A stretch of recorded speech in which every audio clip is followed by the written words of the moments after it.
আমরা হলাম দেশের মানুষের কাছে টাকার মেশিন। মা, 3 বছর পরে বাড়িতে আইছি। মা আমারে দেখে যে কত খুশি হইব। মা, কেমন আছো তুমি? ভালো আছি, কেমন না থাকবো? কি ব্যাপার? তুই হুট করে আয়া পড়ছিস, করা নাই বলা নাই মানে? মা, এই যে 3 বছর পরে আমার কপিলে আমারে যে 2 মাসের ছুটি দিছে, এই জন্য কইলাম বাড়িতে যাই, যা তোমাকে একটু দেখে টেকে আসি। 2 মাসের ছুটি দিতে তুই হুট করে আয়া পড়লি। আর একটা কথা হন, তুই ওই টেহা দিছিস, অল্প কয় টাকা দিছিস, তারপরে টাকা শর্ট পড়ছে, ব্যাংক থেকে লোন নিয়ে বাড়িটা আমি হপাইনি বাড়িটা করলাম। তুই 1 বছর 1.5 বছর আর 2 বছর থাকি আইতিস। আইলে কিছু টাকা লোনটা শোধ করতাম, শোধ করে কিছু জমি জায়গা কিনতাম, বাড়ি ঘর আর একটু করতাম, ভাড়া দিতাম। আমার উপর দিকে যাই কেটা? তুই আর হুট করে আয়া পরে কি কি সমস্যাটা আমি বুঝলাম না, জিনিসটা কি সমস্যা তোর? হ্যাঁ, মা, আমি 3 বছরে তোমাদের তো অনেক টাকা দিছি। আমি যা কামাই রোজগার করছি সব তো তোমাদেরই দিছি। আমি তো আমার নিজের অ্যাকাউন্টে একটা টাকাও রাখি নাই মা। এই বাড়ি ঘর বাড়ি করে দিছি তোমাকে, জমি বন্ধক রাখছিলা, সব জমি ছুড়ে দিছি। দেওয়ার পরে আমি এখন 3 বছর পর আমি এই 2টা মাস ছুটি পাইছি। তোমাদের সাথে এই 2টা মাস কি আমার এই 2 মাস কাম করা যাইতো না? এই 2 মাস হলে 4 লাখ টাকা পাঠাইছি, এই 4 লাখ টাকা হলে আমার ব্যাংকের ঋণটা সুদ হইতো, কিছু জমি জায়গা কিনা পাইতাম, ভালো হইতো না? তুই একবার 2 মাস শুরুকে দৌড় করে আয়া করছিস। আরে এটা কথা কই, কি আমার দেখা লাগবো? প্রতিদিন তো ভিডিও কলে কথা কই, সকালে কথা কই, রাতে কথা কই, এত দেখা লাগে কে তোর? হ্যাঁ, মা, ভিডিও কলে দেখা আর বাস্তবে দেখা কি এক মা? তুমি তোমার এই সরাসরি দেখমু, তোমার হাতের খাবার খামু, তোমার সাথে বসে কথা কমু মা, কত শান্তি পামু। তুমি বুঝতেছো না মা?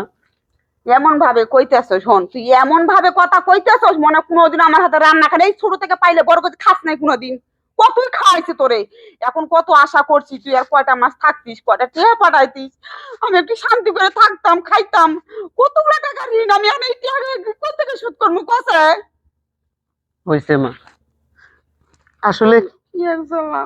একটা জিনিস কি মা জানো, আমরা যারা প্রবাস জীবন কাটাই, আসলে আমরা কেমন জানি এই ফ্যামিলির কাছে, সারা দেশের মানুষের কাছে আমরা, আমাদের কোনো মান সম্মান বলতে কিচ্ছু নাই মা, কিচ্ছু নাই।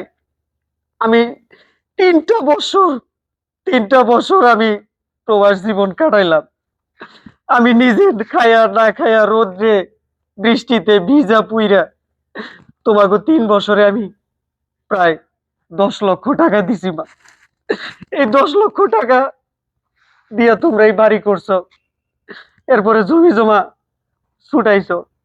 এখন 2টা মাস, মাত্র 2টা মাস মা, মাত্র 2টা মাস আমি তোমাদের কাছে, তোমাদের সাথে থাকতে চাইছি, আর সেই 2টা মাসই তোমরা দিতেছো না আমাকে মা। ঠিক আচ্ছা আছে ঠিক আছে। মা, আমি আর এই দেশে আর আসবো না মা। আসলে আমরা যারা প্রবাস জীবন কাটাই, তারা মনে করো কি, আমরা আমরা হলাম দেশের মানুষের কাছে টাকার মেশিন। আমাদের দুঃখ কষ্ট কেউ দেখে না মা, কেউ দেখে না। আমরা শুধু ওই দেশে থাইকা মানুষের কষ্ট সহ্য কইরা, টাকা রোজগার করে সেই টাকা দেশে পাঠায়, তোমার সেই টাকা দিয়ে তোমরা অনেক সুখে শান্তিতে দিন কাটাইবা। এটাই তো আচ্ছা চাও তোমরা। আচ্ছা বাবা, ঠিক ঠিক আছে আছে। মা, আমার ভুল হয়ে গেছে মা। আমি দেশে ফিরে আইছি।